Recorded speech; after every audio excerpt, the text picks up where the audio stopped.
60대 혼자 사는 여성입니다. 어릴 때부터 저는 한 가지 믿음이 있었어요. 그건 바로 일종의 기브 앤 테이크 같은 거였는데요. 구체적으로 이야기를 해보자면 공부건 일이건 내가 열심히 노력하면 노력한 만큼 돌려받는다고 생각했어요. 그리고 대인관계에서도 마찬가지로 제가 상대에게 잘해주면 상대도 저에게 잘해준다고 믿었어요. 그래서 결혼한 후에도 제 믿음을 바탕으로 제가 먼저 남편에게 잘하면 남편 역시 저에게 잘할 거라고 생각했고, 지금이야 여자도 너무 남을 위해 희생하고 살지 말라고 하지만 그때는 전혀 그렇지 못한 세상이었기에 기꺼운 마음으로 한평생 남편과 자식에게 희생하며 살았어요. 저의 희생이 훗날 보람과 행복으로 돌아올 것이라고 믿어 의심치 않으면서요. 하지만 결혼이란 게, 그리고 자식이라는 게 제 마음 같진 않더군요. 저는 자기들을 위해 아침 일찍 일어나 분주하게 움직이는데 이 사람들은 제가 해준 무수한 것보다 제가 깜빡하거나 실수한 것들만 콕 집어 불만을 늘어놓을 때가 많았어요. 그래도 그때는 다른 집도 다 그러고 산다고 생각했고, 그저 남편이 밖에 나가 회사 생활 잘하고 아이가 학교 가서 공부 열심히 하면 그것으로 됐다고 여겨왔죠.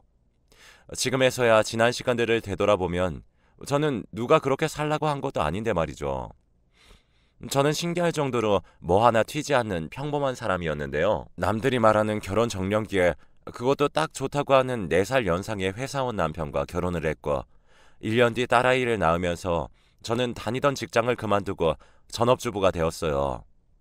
직장을 그만두면서도 저는 그 어떤 미련도 없었는데요. 보통 그 시기엔 당사자인 저도 그렇고 많은 여자들이 결혼을 하면 당연히 직장을 그만두고는 가정을 위해 생활하는 것이 일반적인지라 그것이 순리라고 여겼던 것 같아요. 참 어리석었죠.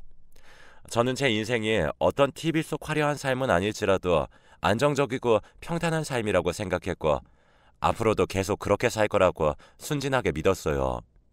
하지만 아이가 중학교 3학년이 될 즈음 저의 불행이 시작되었어요. 친정엄마가 갑작스럽게 심장마비로 돌아가셨고, 저는 엄마를 잃은 큰 슬픔에 빠졌어요.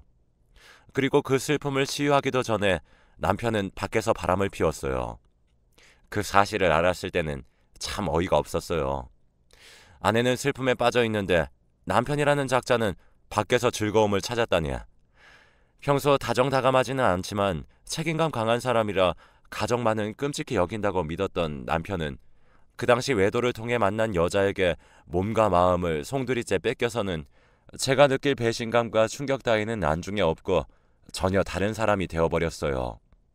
그리고 전에는 없었던 폭력성을 드러냈고 급기야 저에게 이혼을 요구하더라고요.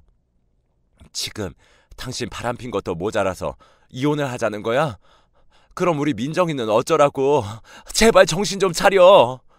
아무리 이혼이 급해도 지금 이래야 하겠니? 사실 나는 네가 내는 목소리도 듣기 싫어. 그리고 맨날 질질 짜는 모습도 보기 싫다고. 애 핑계 댈 생각하지 말고 순순히 이혼 도장이나 찍어. 그럼 내가 얼마라도 챙겨줄 테니까. 당신 지금 애 아버지가 그게 할 소리야? 난 절대 이혼 못해. 아니, 안 해. 그래. 그럼 네가 먼저 도장 찍고 싶게 내가 만들어줘. 남편은 그렇게 하루가 멀다 하고 저를 괴롭히며 제 숨통을 조여왔어요. 지금이야 이혼을 했다는 것이 큰 흠이 아니지만 그때는 그러지 못한 세상이라 아무리 망나니 같은 남편이라도 이혼만은 하고 싶지 않았어요. 지금 생각해도 참 어리석었죠. 하지만 이 모습을 처음부터 끝까지 다 지켜보는 딸이 있으니 이혼을 하지 않겠다는 제 마음도 괴롭기는 마찬가지였어요. 이런 쓰레기 같은 아빠를 그래도 아빠랍시고 곁에 있게 해줘야 하는지 답을 찾을 수가 없더라고요. 그러던 중 친정아버지가 저를 찾아오신 적이 있었는데 하필 제가 남편과 이혼 문제로 실랑이를 벌이고 있을 때였거든요. 모든 것을 들켜버렸고 저희 아버지는 전세를 마련해 줄 테니 이혼하고 딸아이와 나아 살라고 하셨어요. 하루아침에 부인을 잃고 자식은 저까지 잘 살지 못하는 모습을 본 아버지는 어깨가 축 처져서 집으로 돌아가셨죠. 남편의 요구대로 이혼 서류에 도장을 찍어줬어요. 그렇게 악을 쓰고 버티는 것이 무의미하다고 느껴졌거든요. 그래서 저는 이혼 도장을 찍어준 대가로 남편이 준 현금 300만 원을 들고 나와 저희 친정아버지께서 없는 돈을 모아서 마련해 주신 작은 투룸 빌라에 들어가 딸과 둘이 살게 되었어요. 분명 머리로는 지금부터라도 열심히 살아서 딸아이를 키워야 한다는 생각이 있었지만 자꾸만 저를 애달린 이혼녀라고 손가락질할 것 같은 두려움에 한동안 아무것도 하지 못했고, 시기가 또 하필이면 아이가 사춘기라 아이는 아이대로 저는 저대로 끝도 보이지 않는 터널을 헤매고 또 헤매야 했어요. 엄마, 나 청바지 사고 싶은데 10만 원만. 무슨 청바지가 그렇게 비싸? 그리고 교복 입고 다니는 학생이 청바지가 왜 필요해? 학생은 뭐 맨날 교복만 입어? 됐어. 남들은 다 메이커 청바지 입는데 나만 구질구질하게 시장에 파는 구닥다리만 사주고. 이게 다 엄마랑 아빠가 이혼해서 그렇잖아. 박민정, 너 지금 그게 엄마한테 할 소리야? 몰라.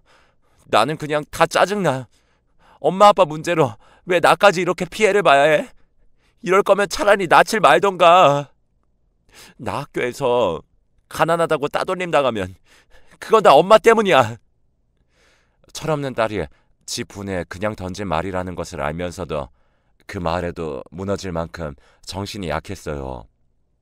하지만 언제까지 이러고 지낼 수는 없기에 적어도 하나밖에 없는 딸을 지키기 위해서 이를 악물고 살자고 결심했었죠. 처음엔 이런저라도 제대로 된 직장을 구하고 싶었어요. 하지만 경력 단절에 나이도 많고 이혼하고 아이와 둘이 사는 저에게 호의로운 회사는 존재하지 않았어요. 어쩔 수 없이 주간과 야간 아르바이트로 하루에 2번씩 다른 곳으로 출근해야 했습니다. 또 자투리 시간은 집안에서 할 수 있는 부업들을 하며 정말 죽기 살기로 일하며 버틴다는 일념으로 살았어요. 그렇게 시간이 흘렀고 딸은 고3이 되었죠. 없는 형편이라 변변히 학원 한번 보내주지 못하는 집인데도 딸아이는 기특하게 공부를 아주 잘했어요. 아마 공부라도 잘해서 남에게 무시를 당하지 않으려고 나름대로 자기 살 궁리를 했던 것 같아요. 그래서 저는 내 아이만은 어떻게든 좋은 대학에 보내서 저처럼은 살게 하지 말자고 다짐했어요. 그때쯤 운 좋게 24시간 영업하는 식당에 들어가 12시간을 일을 할 수 있었어요. 오로지 딸의 미래만 생각하며 월급의 3분의 1을 딸의 학비로 저금하며 절약하고 또 절약하고 살았어요. 딸은 지 아빠를 닮아 그런지 딸이면서도 엄마인 저에게 살가운 구석은 없었는데요. 철없이 저에게 가시돋친 말을 쏟아내기도 했지만 다른 집 아이들처럼 갖고 싶다는 것 한번 쉽게 사주지 못한 미안함에 저는 늘 딸아이가 짠했어요. 그리고 아무리 표현을 안 하는 딸이지만 이제 조금 있으면 20살이고 제가 자기를 키우려고 고생하는 것쯤은 굳이 말하지 않아도 딸아이가 알고 있을 거라고 믿었었죠. 이제와 하는 말이지만 저 정말 많이 힘들었어요. 남편의 외도로 이혼한 저에게 세상의 남자들은 저를 쉬운 여자로 생각하며 버젓이 아내와 가정이 있음에도 저에게 흑심을 품고 접근하는 경우도 많았고, 여자의 적은 여자라고 겉으로는 안 됐다며 호의를 베풀어주는 듯 하면서 뒤에서는 그런 저의 흉을 보며 없는 이야기까지 만들어 소문을 퍼뜨리는 경우도 있었거든요. 아마 딸아이가 없었다면 아주 조금은 더 나았을지도 모를 일들이 많았지만 거꾸로 딸이 있어 저는 포기하지 않고 세상을 살아갈 수 있었어요. 먼 훗날 다 큰 딸아이와 그때의 그 순간들을 이야기하며 우리 그때 정말 힘들었지만 열심히 살았다고 추억하는 날이 올 거라고 믿으면서요. 그렇게 1년 후 수능 시험을 본 딸아이는 자랑스럽게도 우리나라에서 가장 좋다는 서울대에 붙었습니다. 이날을 위해 그렇게 힘든 시간을 보냈구나 하며 기쁨의 눈물을 흘렸어요. 딸아이는 그렇게 저를 떠나 대학생이 되었고 저는 그동안 모은 돈으로 아이 학비와 아이가 학교를 다니며 지낼 집을 얻어주고 왔는데요. 제 힘으로 딸아이를 대학교에 보냈다는 뿌듯함이 들었지만 어찌되었건 딸아이와 함께 지내왔었는데 막상 혼자가 되다 보니 옆구리가 휑한 게 쓸쓸한 기분도 들었어요. 그래서 시간이 날 때면 저는 딸아이에게 전화를 걸었고 처음 6개월 정도는 딸아이도 혼자 지내는 것이 좀 그랬는지 연락을 곧잘 해와서 저희는 함께 지내던 시간보다 더 애틋한 관계가 되었어요. 어찌 보면 그때 떨어져 지내지 않았다면 딸과 여전히 서먹서먹하게 지냈을지도 모를 일이었죠. 아무튼 딸은 독립으로 한층 철이 들었고 저는 살면서 내내 바라던 대로 딸과 서로의 안부를 걱정하고 위하며 친밀한 사이가 되었어요. 그렇게 시간은 흘러 저는 힘들긴 했지만 제 힘으로 휴학 한 번 없이 딸을 졸업시킬 수 있었어요. 그 뒤에는 은근히 다시 함께 살기를 바라긴 했지만 딸이 졸업 후 곧장 공기업에 취직이 결정되어서 회사 근처 오피스텔로 들어가 살고 싶어 했거든요. 제 마음은 접고 은행 대출을 받아 오피스텔 전세 보증금을 마련해 주었어요.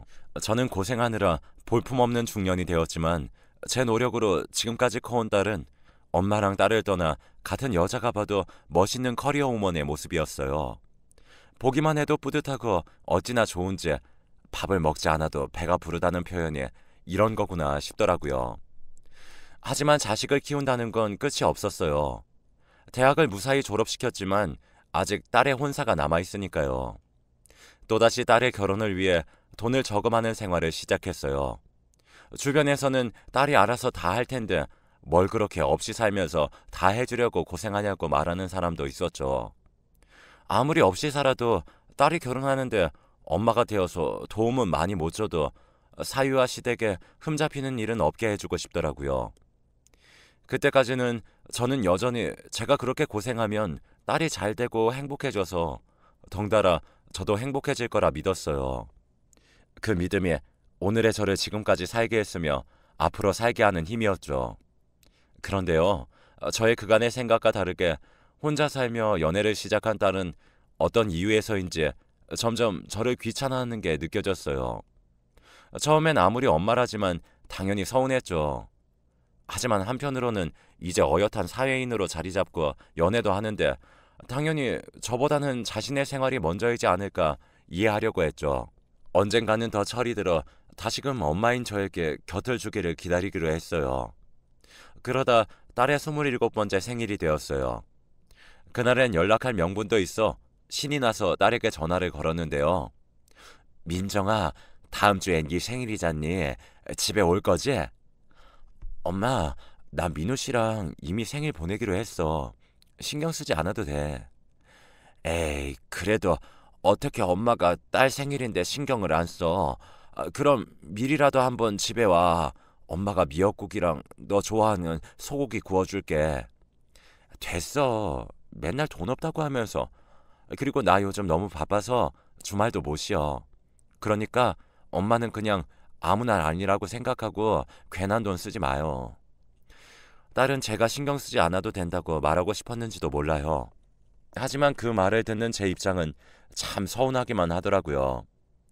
딸의 생일에는 제가 딸을 낳은 날이기도 한데 어떻게 그날을 아무 날도 아니라고 생각하는 건지. 게다가 아무리 돈이 아까워도 자식 생일상 차리는 돈이 아까운 엄마가 어디 있겠어요. 자는 딸의 의도를 애써 이해하려고 노력했지만 그래도 서운한 마음은 가시지 않았어요. 아무리 똑똑한 아이여도 엄마를 생각하는 마음은 멀었구나 싶었죠. 그래도 어쩌겠어요. 하나뿐인 제 자식인 것을요. 저는 생일 당일에 잠깐이라도 딸의 얼굴을 보고 생일 선물 겸 용돈이라도 주고 싶어서 가게 사장님께 어렵게 부탁해 하루 휴가를 받았고 딸이 근무하는 회사 근처로 나름 신경 써서 옷도 입고 머리도 하고 처음으로 가보게 되었어요. 그런데 그곳에서는 저는 살면서 한 번도 생각해 본 적이 없는 그런 일을 겪게 되었는데요. 글쎄 딸 회사 로비에서 다시는 보고 싶지 않다고 생각한 전 남편과 낯선 여자를 보게 된 거였죠. 설마 아니겠지. 저 사람이 어떻게 알고 여기까지 왔겠냐며 저는 혼자 안절부절 못하며 딸에게 전화를 걸었고 전화를 받은 딸은 제가 아직 말도 시작하지 않았는데 엄마, 나 바빠. 회의 들어가야 돼. 끊을게. 라며 전화를 끊더라고요. 끊어진 전화에 황당하면서도 그러면 그렇지 하는 생각으로 발걸음을 돌리는데 제 등 뒤에서 아빠 하는 딸아이의 목소리가 들려왔고 저는 심한 충격을 받지 않을 수 없었어요. 딸은 제가 지켜보고 있을 거라는 것은 꿈에도 모르고 남편이 있는 곳으로 달려가 환하게 웃는 얼굴로 지 아빠의 품에 안겼고 딸아이는 마치 익숙하다는 듯 전 남편과 남편의 새 와이프로 보이는 여자에게 인사를 하는데 그 단란한 모습을 보고 있으니 피가 거꾸로 솟는 것 같더라고요. 내가 지를 어떻게 키웠는데 저는 도대체 언제부터 저들이 저렇게 만나고 다녔는지 알 수도 없었고 남편에게 이어 자식에게까지 이렇게 뒤통수를 맞는 제 인생이 허탈하게 느껴졌어요. 마치 작정을 하고 세상의 모든 것들이 저 하나를 속이는 기분이랄까요? 저는 그 순간 모든 것이 부질없게 느껴지더라고요. 그 길로 돌아서 딸의 회사를 나왔습니다. 만약 지금 그때로 돌아갈 수 있다면 전 남편이고 자식이고 상관없이 한바탕 난리라도 치고 올 건데 그때는 왜 그렇게 빨리 그곳을 벗어나고 싶었는지 모르겠어요. 그 후 저는 딸에게 사실 확인을 하고 싶었지만 또다시 상처 입을 것이 두려워 일부러 딸에게 연락하지 않았어요. 그러던 어느 날 딸이 연락도 없이 집으로 와서는 결혼을 하게 되었다며 저에게 청첩장을 내밀었어요. 황당했죠. 내같이 엄마인데 청첩장을 줘도 내가 줘야 하는 것을 딸에게 받고 앉아있으니 이건 필히 뭔가 이상하게 돌아가는 것이 분명했어요. 그리고 청첩장을 열어서 혼주의 이름을 확인하는 순간 아무리 내 딸이지만 당장이라도 내치고 싶어지는 거 있죠. 엄마, 미안해. 근데 내 입장에서 다른 선택지가 없었어. 아니, 나는 네 엄마 아니야? 어떻게 이런 청첩장을 엄마한테 가져올 수가 있어? 이러려면 알릴 필요도 없이 그냥씩 올리지. 이렇게 다 정해놓고 청첩장 하나 가지고 오면 나보고 하객처럼 부조하고 박수치라는 거야? 그럼 어떡해? 난 민우 씨랑 꼭 결혼하고 싶은데. 시부모님은 하나부터 열까지 다 따지시고 나 솔직히 이혼한 엄마가 식당 일 하면서 키웠다고 하면 이 결혼 절대 못해. 이혼녀가 키웠다고 절대 허락해주지 않는다고. 뭐? 그럼 내가 여태 너 키우느라 들어간 돈은 뭐여? 내 시간은 뭐냐고? 너 엄마 이혼하기 전에 네 아빠가 어떻게 했는지 벌써 잊었어? 근데 지금 그런 네 아빠랑 우리 가정 파탄낸 여자랑 상견례 마치고 나란히 혼주 자리에 앉히겠다고? 이미 지난 일이잖아. 난 다 잊었어. 난 지금이 더 중요하다고 생각해. 미안하지만 엄마는 남 보기에 그저 식당 일하는 전세방 사는 아줌마고 아빠는 그래도 회사 부장님의 남부럽지 않게 살잖아. 엄마는 모르겠지만 결혼하려면 그런 배경도 무시할 수 없는 거야. 엄마는 내가 어디 보잘것없는데 시집가서 엄마처럼 살면 좋겠어? 저는 딸의 논리에 말이 나오지 않았어요. 얼마나 대단한 집에 시집을 간다고 저리 설치는지, 저처럼 살지 말라고 힘들게 대학까지 보내놨는데 딸에게 저런 소리를 들으니 제 자식이지만 정말 한심하기 짝이 없더라고요. 게다가 오로지 자기 생각만 하는 이기적인 딸의 말에 그동안 나는 무엇을 위해 살았나 후회가 밀려와 저는 그날 딸에게 처음으로 싫은 소리를 했어요. 그래, 네 말 다 알아들었어. 그러니까 네 인생에서 나보고 빠져달라는 거잖아. 좋아, 그럴게. 근데 나도 네 방식대로 이야기하면 그럼 네 서울대 타이틀은 누구 때문에 있는 건 줄은 알지? 그리고 지금 다니는 회사도 결국은 그 대학 졸업장 덕도 있을 거고 네 인생에서 나를 빼려면 내 돈도 같이 빼줘야 하지 않겠니? 엄마, 어떻게 자식 키우느라 쓴 돈을 다시 달라고 해? 넌 네 인생에서 여태 고생한 엄마도 빼는데 난 좋아. 내가 10원 한 장 빼먹지 않고 다 갚을게. 그럼 됐지? 그럼 이제 우리 남남인 거지? 딸은 그렇게 말하고 씩씩거리며 집을 나갔어요. 마치 억울하다는 듯이요. 살면서 한 번도 딸이 착하길 바랬던 적은 없었는데 저렇게 자기만 생각하는 괴물이 될 줄은 꿈에도 몰랐어요. 그저 저는 딸의 결혼 자금으로 모아놓은 통장을 보며 이게 다 무슨 소용이었나 싶었고 딸이 두고 간 청첩장을 보며 남편 이름과 제 이름이 적혀 있어야 할 칸에 보이는 낯선 이름을 보며 눈물을 흘려야 했어요. 그렇게 3년 후 힘들게 사는 딸한테 짐이 되기 싫었던 아버지는 저 모르게 홀로 병마와 싸우고 계셨던 거예요. 아버지가 돌아가시고 나서야 모든 사실을 알게 되었는데요. 그저 저는 불효자의 심정으로 눈물로 아버지를 보내드릴 수밖에 없었어요. 그렇게 또 몇 달 후 저는 아버지의 유산으로 지내시던 작은 아파트를 상속받게 되었어요. 그동안 딸아이의 결혼 자금이라고 가지고 있던 돈도 있어서 이제는 저도 한 번 사는 인생 조금 늦은 감도 있지만 제대로 남들처럼 살자는 마음이 생겼어요. 그러게 요즘 세상에 누가 자식을 믿어. 그냥 지 알아서 살라고 하고 잊어버려. 지금이라도 다리에 힘이 있을 때 이씨 아줌마도 아줌마 위해서 살아. 그러게요. 왜 저는 한 번도 저를 위해서 살아본 적이 없을까요? 결국 이렇게 버림받을 걸 왜 그렇게 아둥바둥 살았나 싶어요. 평소에 하고 싶었던 것 없어? 이번이 기회다 생각하고 평소 못 해본 거 실컷 해봐야지. 저는 평소 가게 단골이라 친하게 지냈던 부동산 주인 아주머니의 말을 듣고 생각했어요. 평소 하고 싶었던 것이라. 그리고 세상이 아무리 여자에게 희생을 강요했더라도 나란 사람이 타인만을 위해 태어난 것은 아닐 텐데 하는 생각이 들었죠. 저는 왜 중년의 나이가 되도록 그렇게 한심하게 살았을까 하는 후회와 함께 제 자신에게 미안한 마음도 들었어요. 그 후 억척스럽게 살던 생활을 그만두고 앞으로 뭘 하면 좋을까 고민을 하게 되었고, 시시하게 들릴 수 있겠지만 저는 부자가 되고 싶었어요. 남들이 무시할 수 없는 그런 부자요. 그래서 부동산 주인 아주머니를 따라 부동산 공부를 시작했습니다.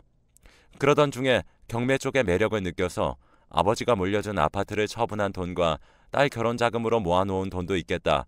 한번 도전을 해보기로 결심했죠. 그 결과 꼼꼼한 시장 분석과 부동산 공부를 하면서 비록 아주 작은 꼬마 빌딩이었지만 예전에는 꿈도 꾸지 못할 건물주가 되었어요. 무슨 행운인지 자리가 워낙에 좋아서 소위 말하는 돈방석에 앉게 되었죠. 한 번도 저의 삶이 이렇게 바뀔 거라고 생각도 못했는데 저는 다시 찾아온 기회를 절대로 놓치고 싶지 않았어요. 그렇게 6개월이 조금 안 되었을 때였어요. 그날은 새로 갖게 된 취미인 등산을 다녀온 후라 힘들어서 건물 꼭대기인 제 집에서 한숨 자고 있었는데 누군가가 쿵쿵쿵 하고 현관문을 두드리더라고요. 이 시간에 누구지? 피곤한데 그냥 없는 척 할까 하다가 건물에 무슨 문제가 있나 싶어 누구냐고 묻고 현관문을 열었는데요. 글쎄 제 다리에 한 손에는 2살도 안 된 여자를 데리고 또 배는 남산처럼 불러서 초라한 몰골로 서 있는 게 아니겠어요. 엄마, 나 좀 도와줘. 저는 차마 입이 떨어지지 않아 아무 말도 하지 못했는데 딸에 있는 저를 보자마자 울기 시작하고 한참을 그렇게 울더니 저에게 그간의 사연을 이야기했어요. 엄마, 나 있잖아. 완전히 속았어. 결혼 전에는 그렇게 잘해줄 것처럼 굴더니 인간이 밖에서 바람을 피우고 예전에 우리 아빠처럼 살림을 부수고 그 짓을 똑같이 하는 거야. 애는 어리고 출산일은 다가오는데 그때 생각나는 사람이 엄마밖에 없어서 식당 아줌마한테 물어서 찾아왔어. 내가 왜 네 엄마야?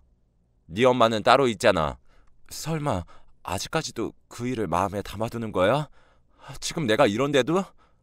너도 이제 네 애 낳았으니 생각을 해봐. 마침 네 처지도 그때 내 처절한 신세랑 같다고 하니 더 와닿겠네.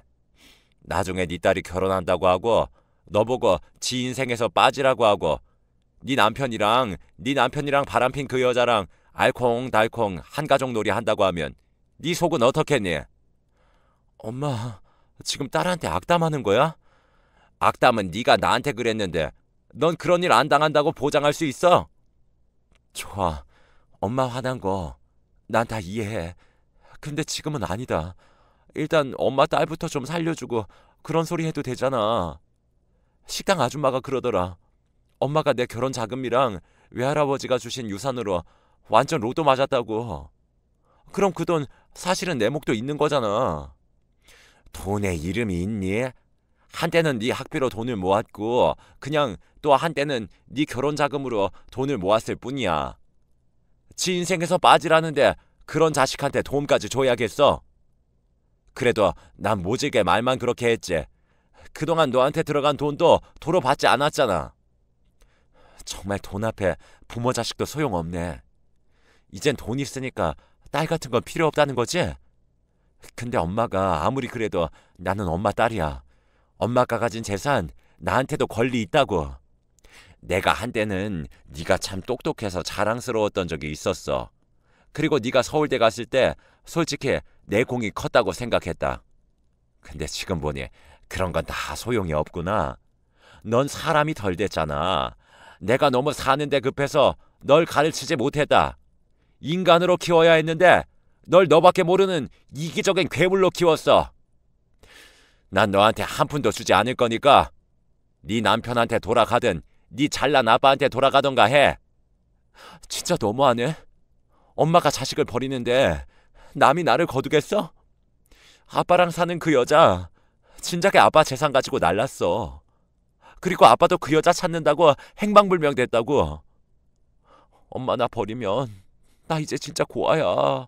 이렇게 애도 있고 배도 불렀는데 정말 야박하게 굴 거야? 이러다 나랑 애 죽는 거 봐야 속이 시원하겠어? 악다구니를 치는 딸을 보며 더는 참을 수 없어 자리에서 일어나 지갑에 있는 현금을 모두 꺼내 바닥으로 던졌어요. 네가 하도 구질구질하게 나오니까 그건 줄게. 근데 다음부터는 이 집에 발도 들이지 못하게 할 거니까 다시는 찾아오지 마. 나도 지난 시간 동안 배운 게 있어. 너도 네 인생이 중요하듯 이제는 나도 내 인생이 중요해. 내 인생을 네가 함부로 네 인생에 넣었다 뺐다 할 수는 없는 거라고. 저는 그 길로 냉정하게 딸과 딸이 데려온 아이를 내보냈어요. 솔직히 부모 자식 간인데 제 속이 좋을 리는 없고, 그렇다고 지난 날을 묻고 받아들이기엔 딸은 정신을 덜 차렸기에 받아줄 수 없었죠. 그저 아무것도 모르고 함께 쫓겨난 생전 처음 본 어린 손녀한테 미안할 따름이었어요. 그 후 자존심 센 딸은 다시는 저를 찾아오지 않았어요. 솔직히 그런 딸이라는 것을 알기에 지난 날을 모두 반성하고 저에게 잘못했다고 싹싹 빌면 못 이기는 척 받아주고 그 망할 사이라는 놈을 어떻게든 혼쭐을 낼 마음도 있었는데요. 이놈의 천륜이 뭔지 차라리 그렇게 어미도 버리고 갔으면 잘 살기라도 하지. 어쩌면 남편도 그렇고 딸도 그렇고 인생이 그럴까요? 비록 힘들고 어렵게 살긴 했지만 이제와 보니 제대로 자기 삶을 사는 사람은 저 하나인 것 같아요.